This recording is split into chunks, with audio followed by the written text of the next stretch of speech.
Hello guys, in this video I'm going to show you how to set the money source for your Revolut card. It's pretty easy. I'm going to show you step by step. So first of all, what do we mean by money source? Basically, you can set your Revolut card to spend money from a specific account on your Revolut. As you probably know, on Revolut you can have many different accounts, many currencies, savings accounts, pockets, even cryptocurrencies.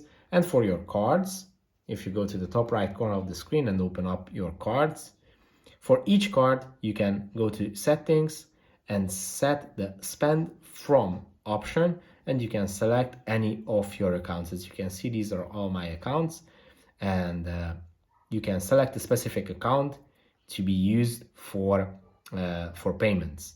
As you can see, I have it at all cash accounts, and the card is going to use all of my cash accounts and draw from the best currency in the current situation. So yeah, that's how you can set the money source. If this video was helpful for you, please consider sending a super thanks donation.